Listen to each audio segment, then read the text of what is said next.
What's going on, guys?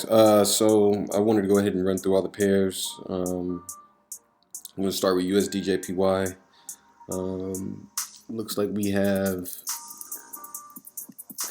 we're still in this little pullback area. I had mentioned this last video or whatnot, and we're still kind of pulling back.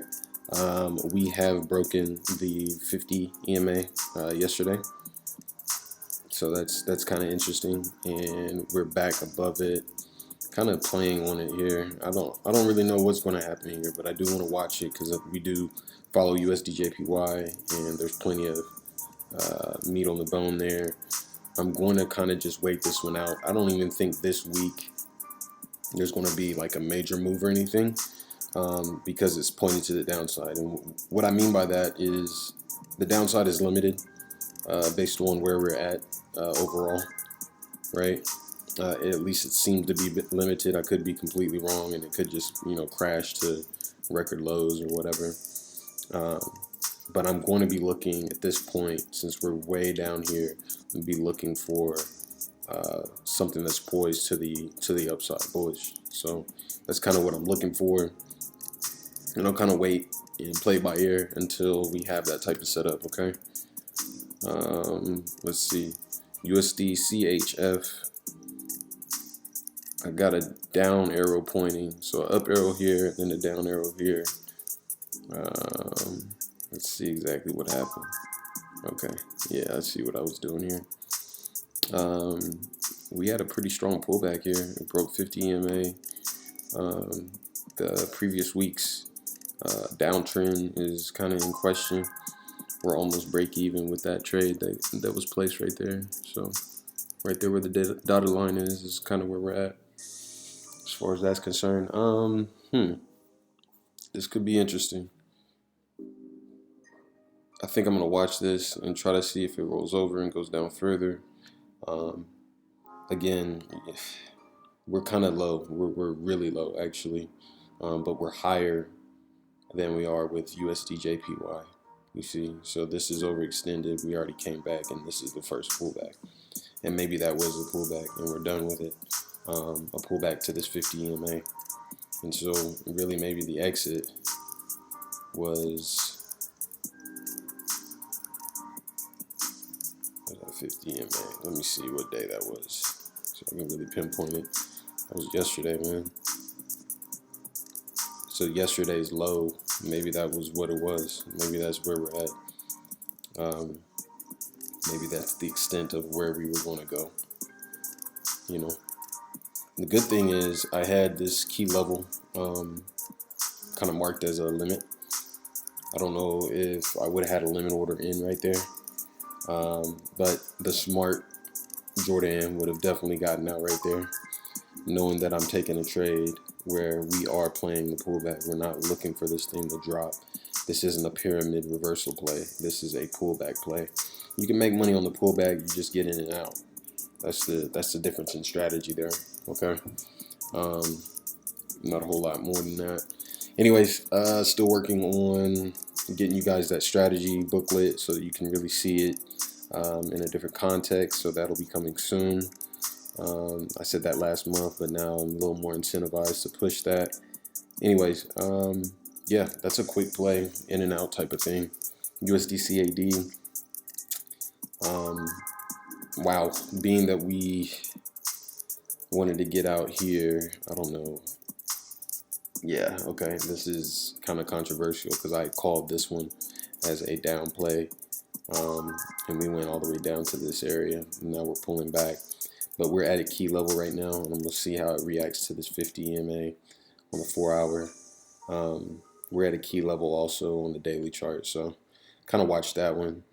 This is an interesting situation, and the reason is we made all our gains in this one huge bar. It's a huge drop down, okay? And then we tried to retrace it yesterday, and today we're bullish again. Maybe we react here and go back down. I don't know. The interesting thing about that is we just came off of a pullback and a downward move again, right? So we dropped down pretty low to a key level. This is baseline, previous baseline for the fib that was drawn. So we're not like overextended or anything. There is room to the downside here. We just experienced our first pullback though. So this is a pyramid reversal play, and I'll show you why. So on the left side, we're going up. This is all bullish with a bullish trend. And then you see the top, and you see how these candles are forming. These are all like exhaustion and reversal candles. We had a big drop down.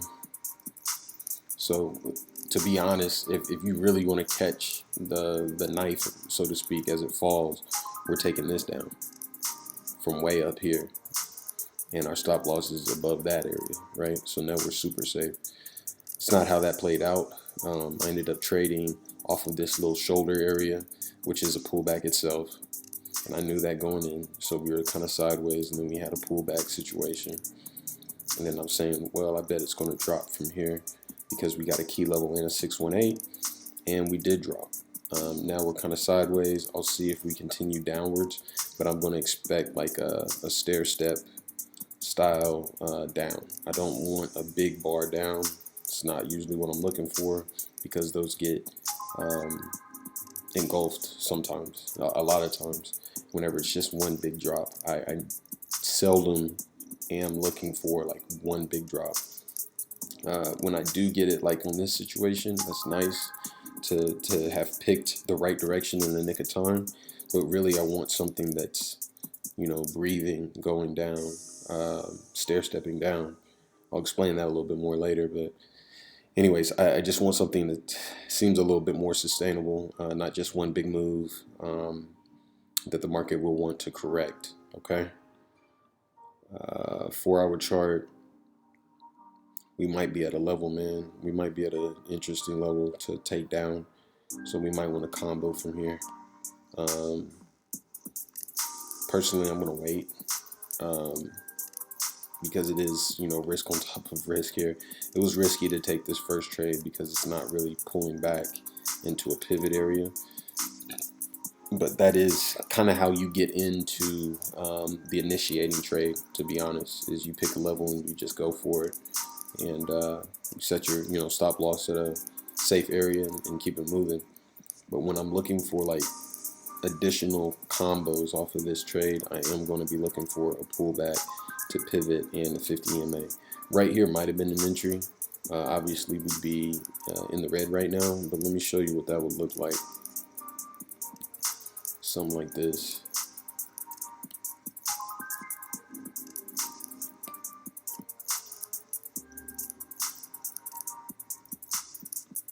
And then drop down to the next key level, so 1.5 on this trade. And you see how I've spoken about inherently better than 1-to-1 a couple times. We're inherently better than 1-to-1 with this trade, but the stop is still like, it's a wide swing, and the reason this swing is so crazy wide is because of this huge move in the previous day. And when you have huge moves, the ratio for the averages of the high and the low and then the median point are kind of off. So it makes it kind of difficult to trade the next day. Does that make sense? I hope it does. If it doesn't, hit the comment section, let me know. I'll go over that a little bit more thoroughly. Let me see here.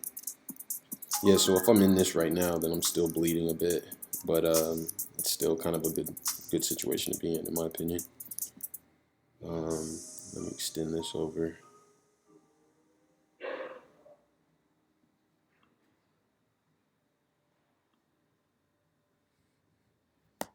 Got in early because of exhaustion and key level. A little more to it than that.